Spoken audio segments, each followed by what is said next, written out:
தீபக் வீட்டிற்குள் நுழைந்த அடுத்த நொடியே கீதா வேகமாக எழுந்து, சார் எவ்வளவு கஷ்டப்பட்டு பக்கத்து நாட்டுல போய் காய்கறி வாங்கிட்டு வராரு பாரு. அவர் வந்து சமைக்கிற வரைக்கும் நாமெல்லாம் பசியில தானே இருந்தாகணும். இப்படி கஷ்டப்படுறவருக்காக நாம இது கூட பண்ணலன்னா எப்படி என்று கிண்டலாக கேட்டார். இல்ல ஆண்டி, மார்க்கெட்ல ரொம்ப கூட்டம், அதான் லேட் ஆயிடுச்சு என்று தீபக் தயங்கி கொண்டே சொல்ல, கீதா கோபத்தின் உச்சத்தில், வாய மூடு, இன்னைக்கு மறுபடியும் உன்னால நாங்க எல்லார் முன்னாடி அசிங்கப்பட்டு நின்னுட்டோம். என் பொண்ணு போன ஜென்மத்துல என்ன பாவம் செஞ்சாலோ தெரியல, இவன் வந்து அவளுக்கு வாச்சிருக்கான். இங்க பாரு, நீ முதல்ல ஷர்மிளாவை டிவோர்ஸ் பண்ற வழியை பாரு. உங்க 2 பேருக்கு எத்தனை ஜென்மம் எடுத்தாலும் செட் ஆகாது என்று கோபமாக கத்தினார். அதை கேட்டதும் அருகில் உட்கார்ந்திருந்த ஷர்மிளா, அம்மா தயவு செஞ்சு மறுபடியும் ஆரம்பிக்காத.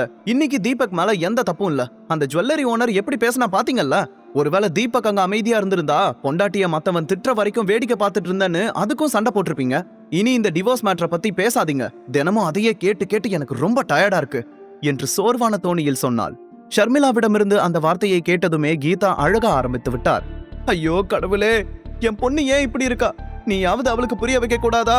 இப்ப கூட என் பொண்ணு கண்ண சச்சா அவளை கல்யாணம் பண்ணிக்கிறதுக்காக பணக்கார வீட்டு பசங்க எல்லாம் லைன்ல நிக்கிறாங்க.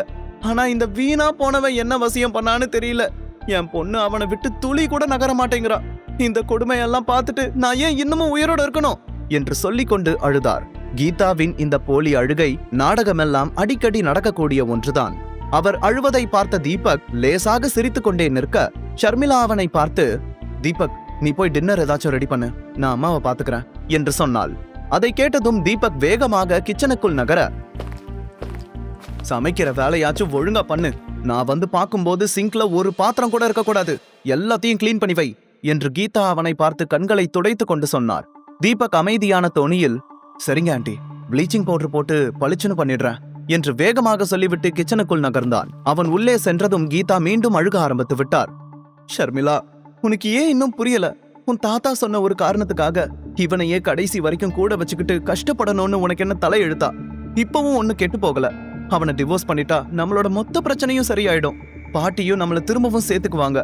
கொஞ்சம் நல்லா யோசிச்சு பாருடா கண்ணா என்று கொஞ்சம் தோணியில் கேட்டார். அம்மா, நீங்க 1000 தடவை சொன்னாலும் நான் என்னோட முடிவுல இருந்து மாற போறது கிடையாது. இந்த ஜென்மத்துல தீபக் தான் என்னோட ஹஸ்பண்ட் என்று சொல்லிவிட்டு வேகமாக அங்கிருந்து எழுந்து அவளுடைய ரூமுக்கு நடந்தாள். அவள் சொன்னதை கிச்சனுக்குள் இருந்து கேட்டுக்கொண்டிருந்த தீபக்கிற்கு மனதிற்குள் சொல்ல முடியாத அளவுக்கு சந்தோஷம் ஏற்பட்டது. இது போதுண்டி ராசாத்தி, உனக்காக எவ்வளவு அவமானத்தையும் நான் தாங்க ரெடி. மனிதர் உணர்ந்து கொள்ள இது மனித காதல் அல்ல, அதையும் தாண்டி புனிதமானது என்று உற்சாகமாக பாடியபடி சமையலை தொடங்கினான். அவசர அவசரமாக எல்லோருக்கும் சமைத்துவிட்டு ஷர்மிளாவுக்காக ஸ்பெஷலான கட்லெட் செய்து எடுத்துக்கொண்டு அவளுடைய அறைக்கு சென்றான். அங்கே ஷர்மிளா சோகமாக உட்கார்ந்து கொண்டிருந்தாள். நகை கடையில் நடந்த விஷயம் இன்னமும் அவள் மனதிற்குள் ஓடிக்கொண்டே இருந்தது. அந்த அவமானத்திலிருந்து அவளால் வெளியவே வர முடியவில்லை.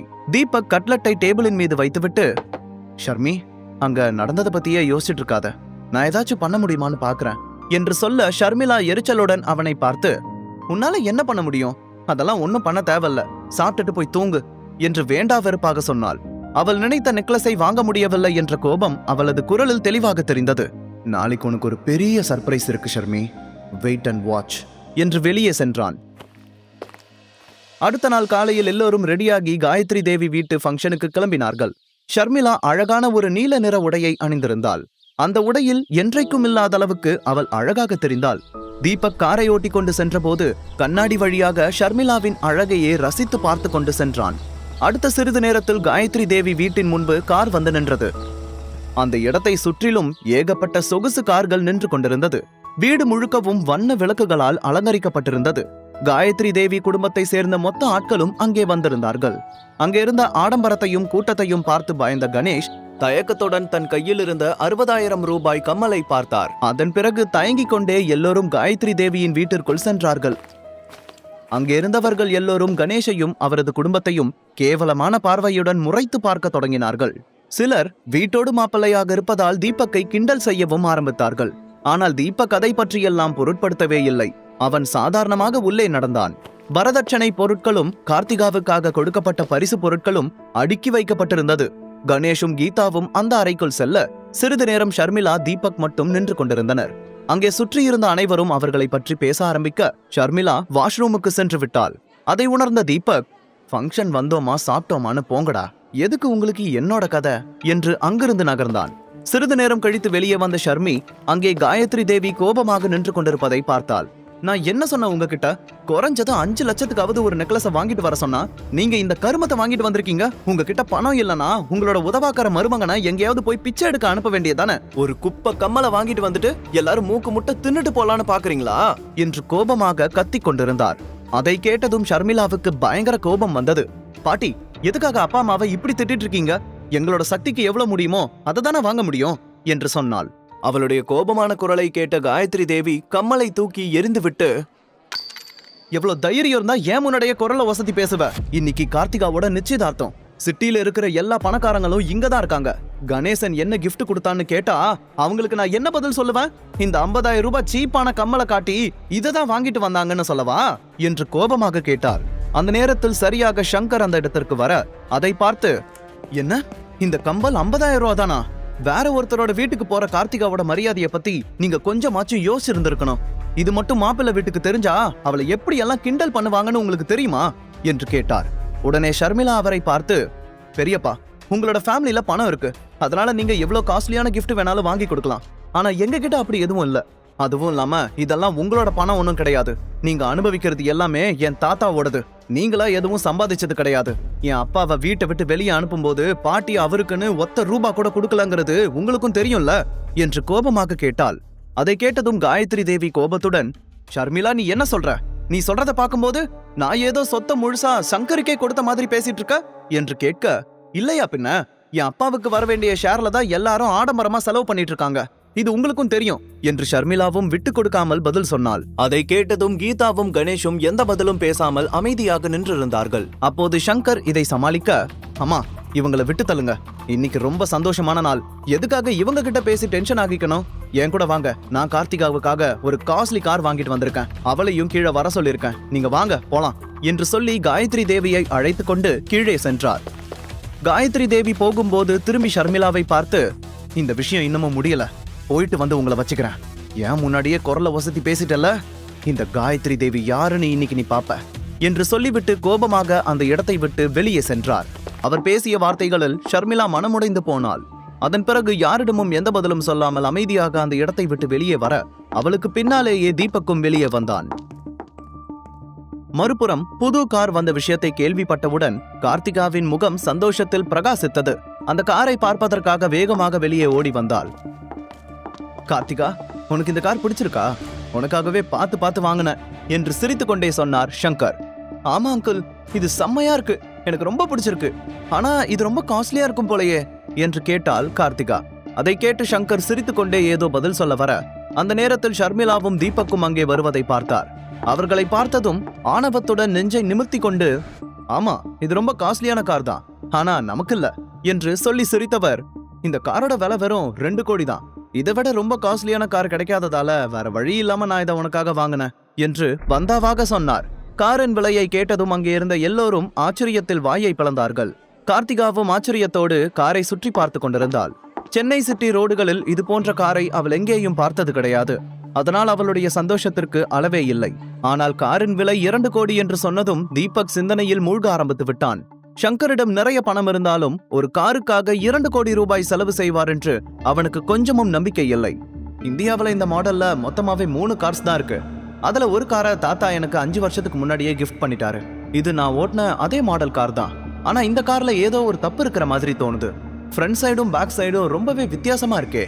அது மட்டும் இல்லாம இந்த காரோட பார்ட்ஸ் எதுவுமே ஒரிஜினல் கிடையாதுன்னு நினைக்கிறேன். கண்டிப்பா இது அசம்பிள் பண்ணின கார் தான் என்று தீபக் காரை பார்த்து கொண்டே தனக்குள் சொல்லிக் கொண்டான். அந்த எண்ணம் அவனது மனதில் தோன்றிய உடனேயே நேராக காரின் அருகில் வந்து அதை தொட்டு பார்த்தான். உடனே பின்னால் இருந்து சங்கர் கோபமாக, ஏய் கையெடு, என் கார் மேலெல்லாம் கை வைக்க உனக்கு தகுதியே கிடையாது என்று சத்தமாக கத்தினார் சங்கர். உடனே அருகில் நின்றிருந்த கார்த்திகா, ஆமா, என் கார் மேல மட்டும் கை வச்ச நான் பார்த்துட்டு சும்மா இருக்க மாட்டேன். அதுக்கு டிரைவர் வேலைக்கு வர அளவுக்கு கூட உனக்கு ஸ்டேட்டஸ் இல்ல, தள்ளிப்போ என்று தீபக்கை பார்த்து கேவலமாக சொன்னாள். சில நாட்களுக்கு முன்பு SV குரூப்ஸில் நடந்த அவமானம் இன்னமும் அவள் கண்களில் தெளிவாக தெரிந்தது. தீபக்கை அவமானப்படுத்தும் சந்தர்ப்பம் கிடைத்தால் கண்டிப்பாக அவள் அதிலிருந்து பின்வாங்க கூடாது என்று உறுதியாக இருந்தாள். ஆனால் தீபக் அவர்களுடைய பேச்சுக்கெல்லாம் கொஞ்சமும் அசரவில்லை. தீபக் சாதாரணமாக சிரித்து கொண்டே, உன் காரை தொட்டு பார்க்கணும்னெல்லாம் எனக்கு ஆசை இல்ல.